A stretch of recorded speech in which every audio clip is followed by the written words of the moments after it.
C'est la critique, je pense, la plus aléatoire que je vais faire de ma... enfin, peut-être pas de ma vie, mais en tout cas, c'est la critique la plus aléatoire que je fais depuis le début de ma chaîne YouTube. On va parler de Volt. Il y en a peut-être qui ne connaissent même pas ce film. Et je suis là pour vous le faire découvrir.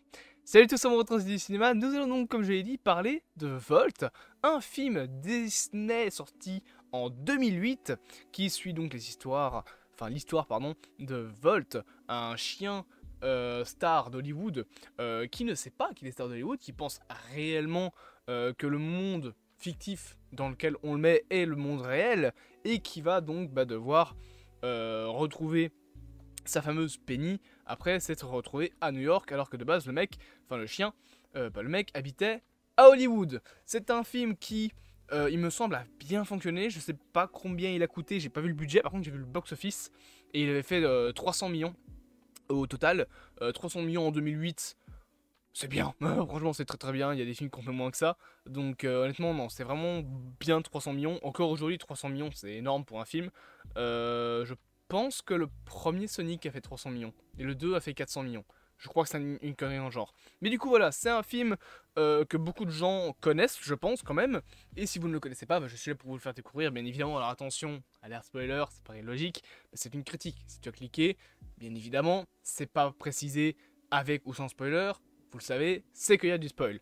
Volt, c'est donc un film qui suit, comme je l'ai dit, l'histoire de ce petit chien Volt, qui est donc un chien d'Hollywood. C'est donc, vous savez, les fameux animaux qui sont utilisés à Hollywood. Alors, sachez que ce qui se passe dans le film ne serait pas possible dans la réalité. Hein, je le dis tout de suite, on ne fait pas croire à des animaux que le film dans lequel ils tournent est réel. On les dresse comme des acteurs. Parce que les animaux, c'est très intelligent. On fait pas, ça n'existe pas, ça. C'est genre... Le concept du film est bien, mais sachez que dans la réalité, ça, c'est pas possible. Hein, parce que, imaginez-vous une série qui dure 20 ans. Déjà, le chien, il meurt.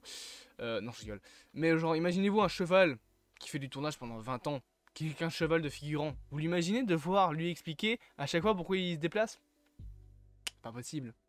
Même pour un chien acteur. Donc, dans la réalité, on fait pas ça. Dans la réalité, c'est des chiens qu'on dresse directement à être acteurs, on leur apprend, etc. Mais là, voilà. Là, le film, c'est donc un film où on a Volt, que l'équipe de la série, Volt, du coup, préfère garder sous silence. Donc, ils préfèrent lui dire non, non, mais c'est la vérité. Et au bout d'un moment, lors d'un tournage, il va croire que Penny s'est fait enlever, et va finir transporté jusqu'à New York suite à une succession d'événements, et va donc rencontrer sur son chemin pour revenir à Hollywood Minette et Rio. Donc Minette c'est le chat, Rio c'est l'hamster, deux petites autres créatures, donc un chat et un hamster, un rongeur, qui vont lui permettre un petit peu de comprendre déjà de 1 que c'est de la fiction, qu'il n'a pas de pouvoir, que c'est une série télévisée, et de 2 qu'il y a plus important que juste retrouver Penny. Il y a aussi le fait que lui il a un peu une vie de star malgré lui, là où t'en as d'autres qui voilà, sont un petit peu dans le mal. Et d'un autre côté, tu vas avoir aussi le développement justement de Penny. Alors vous ne la voyez pas sur cette image, peut-être là, non, bah non. Là-dessus, oui, voilà, donc Penny c'est la fameuse fille qui est ici, qui elle de son côté va avoir justement un développement où du coup quand Volt disparaît de New York, la fille finit un petit peu entre guillemets dépressive, dans le sens où elle ne veut pas genre remplacer Volt. Il essaye un bout d'un moment dans le film de le remplacer, mais elle le veut pas. Donc elle commence tout doucement à être un peu triste, parce que son chien a disparu, et qu'en plus les équipes du film ne veulent pas lui donner la vie d'un chien, parce que sinon il finirait par comprendre que c'est de la fiction. Encore une fois, dans le monde réel, on fait pas ça, vous imaginez bien. Donc voilà, c'est le postulat de base du film, et je vous avoue que ce film a vieilli. Oh, excusez-moi. Je suis mort dans 3 ans. Non, je rigole. Ce film a vieilli. Pourquoi je dis ça? Parce que il y a plusieurs moments où le film, j'ai un petit peu rigolé, parce que les textures des objets me font penser à ce que je faisais avec mes backrooms sur Blender. Genre les textures qui sont étirées, ça se voit que c'est de la... Je vais pas dire de la 3D basique, mais c'est de la vieille 3D. Notamment la scène où justement Ils vont dans le labo de Kenigou, il y a un moment où t'as Penny qui est bloqué contre un mur. Tu vois un petit morceau de mur qui fait tac tac. Si vous regardez la texture elle est pas en HD. C'est vieux, ça se voit. Donc voilà, le film a vieilli. Ça, faut rien dire là-dessus. Mais malgré tout, je pense que ça reste un excellent film à voir. Alors c'est beaucoup plus un film... Excusez-moi. C'est beaucoup plus un film familial, je trouve. Moi je l'ai regardé tout seul. Et bon, c'est pas dérangeant non plus, mais je vous conseille vous de le voir avec des potes ou quoi, ça peut être plus intéressant. Mais c'est un film, voilà, qui est vraiment plutôt humoristique. Alors, il y a des gens qui vont vous dire que le concept du film n'est pas original. Moi, ma vision de la chose, c'est que le cinéma n'est plus original et en fait, les histoires qu'on raconte dans l'humanité en général ne sont plus originales depuis plusieurs centaines d'années. Je veux dire, il y a des films encore aujourd'hui qui s'inspirent de Hamlet de Shakespeare, sauf que Hamlet de Shakespeare, c'est sorti dans les années 1700. Donc, ça fait bien longtemps que les films ne sont plus originaux. Il y a maintenant, on appelle des arcs de personnages. Quand on a, à bout d'un moment, des arcs de personnages qui sont préinscrits dans le cinéma, qu'on étudie en école de cinéma, c'est qu'il y a bien un moment où les personnages, les développements des personnages ne sont pas originaux. Et voilà, aucun scénario n'est à 100% original. Moi, personnellement, je trouve que ce qui fait l'originalité d'un film, c'est l'écriture dans son scénario, pas spécialement le développement des personnages. Il peut être cliché, c'est pas spécialement un problème, mais le concept doit être bien exécuté. Par exemple, je prends un exemple tout con, le film Winnie l'ourson, film d'horreur de 2022, a un concept original, entre guillemets, c'est un film d'horreur, mais qui retranscrit Winnie l'ourson en tant que personnage d'horreur. C'est la première fois que ça a été fait, donc techniquement c'est une certaine originalité, mais l'exécution de ce film, je bug, n'en fait qu'un film d'horreur basique. L'exécution du concept n'est pas originale, c'est juste un vieux film d'horreur tout pourri.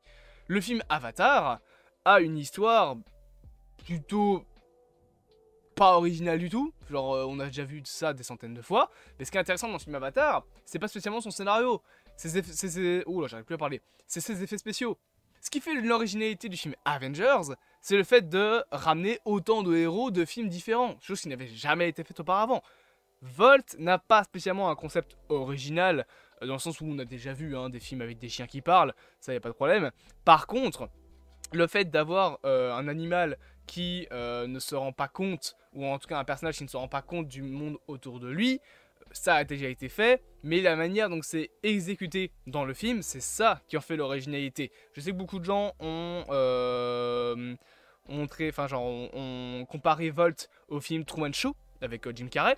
Je comprends la comparaison, mais la différence entre Volt et Truman Show, c'est que dans Truman Show, c'est un humain. Là, c'est un chien. Attention, c'est différent. Non, en vrai, c'est ça qui fait réellement l'originalité du film, c'est le contexte, c'est la manière dont c'est retranscrit aussi. On est, oui, sur un film de comédie, mais sur un film plus touchant, je trouve, que Truman Show, même si on a la même déconstruction du monde autour du personnage. On a, voilà, c'est vraiment le même genre de film que le film donc avec Jim Carrey. Et ce qui est intéressant dans le film, encore une fois, c'est l'exécution de ce concept, c'est la manière dont on développe le personnage de Volt, qui, même s'il reste toujours centré sur il doit sauver Penny, et d'ailleurs à la fin il la sauve, on garde quand même le film pour pouvoir développer justement le personnage, lui inculquer des valeurs, et lui dire mais en fait c'est pas comme ça que le monde fonctionne, il faut que tu apprennes un petit peu plus les choses dans la réalité globale. Et vraiment, c'est un film qui, je trouve, est très beau. Est-ce que je dirais que c'est un des meilleurs Disney? Je sais que c'est considéré comme un classique des films d'animation de chez Walt Disney. Potentiellement, oui, c'est un très bon Disney, je trouve. En tout cas, moi j'ai préféré celui-là, par exemple, là, des Cendrillon ou La Belle et la Bête. Je dis pas qu'il est objectivement meilleur, mais moi je l'ai préféré à ces films-là parce que tout ce qui est princesse, etc. Voilà, c'est pas trop mon kiff, concrètement. Donc, c'est vraiment un film qui a un concept plutôt sympathique. Et concernant justement la mise en scène, il y a un truc que je trouve très stylé, et j'avais envie d'en parler, c'est que les scènes où on est hors des studios d'Hollywood vont avoir une colorimétrie plus dessin animé lambda, donc la colorimétrie que vous voyez sur cette image, avec des couleurs un peu plus pop, enfin peps si je puis dire, donc qui brillent un petit peu plus. Et quand on entre dans des scènes qui sont en studio, qui sont tournés pour le cinéma, genre pour la série Volt dans l'univers. Vous le voyez ici, c'est des couleurs beaucoup plus désaturées qui font un petit peu penser à du Snyder par moment. Et je trouvais ça intéressant d'avoir ce contraste de saturation entre les deux versions du film, enfin les deux moments du film bien évidemment. Il y a aussi la musique qui est intéressante à relever dans le film. Bon, une musique qui est hyper connue, c'est Un chien, un chat, un rongeur. Je peux pas la mettre parce qu'elle est copyright, mais c'est une musique que tout le monde connaît, je pense, même sans avoir vu le film. Elle est très touchante, voilà, elle est vraiment très cool, ça accompagne un bon moment du film. Et si on doit parler d'autre chose que de Volt, les autres personnages aussi, je trouve qu'ils sont plutôt cool niveau développement. Le seul qui, je trouve, n'avance pas spécifiquement, enfin, pas qu'il avance pas, c'est que son développement est un petit peu trop fade. C'est justement Rio, donc le petit rongeur, le petit hamster, qui certes donc est directement présenté comme un fan, il veut se sacrifier, etc. à la fin, mais après le film, il est juste un peu plus posé, mais voilà, il n'y a pas de grande évolution de son côté. Par contre, le personnage qui je trouve évolue beaucoup, c'est Minette, qui passe du El Pacino au début du film, face au pigeon, à la vieille mémère avec le chat de la maman, là, vraiment, vous savez, les vieux chats avec les vieilles femmes, enfin voilà, ce cliché qu'on a dans beaucoup de films, avec les personnes âgées, avec des petits animaux. C'est vraiment ce que devient Minette à la fin. C'est un personnage beaucoup plus posé, qui a eu le temps de développer. Je trouve que c'est une des meilleures réussites du film, bien évidemment. Alors, je sais pas du tout pourquoi ils ont mis le grand méchant là, de la série derrière, parce que honnêtement, il est un peu inutile. Par contre, il y a un truc que j'aime beaucoup également dans le film. C'est un petit peu un jugement, pas un jugement, mais une caricature d'un problème du cinéma, moi personnellement je trouve, c'est les recasts. Le fait que t'as l'impression qu'un acteur peut être changé à tout moment, on le voit très bien. À la fin du film, donc, je rappelle, Penny manque de mourir suite à un incident à cause du remplaçant de Volt, donc un autre chien qui n'est pas aussi courageux et enflamme l'entièreté du décor. Et Penny manque de mourir littéralement, intoxiquée par le feu. Elle est sauvée grâce à Volt qui aboie de toutes ses forces.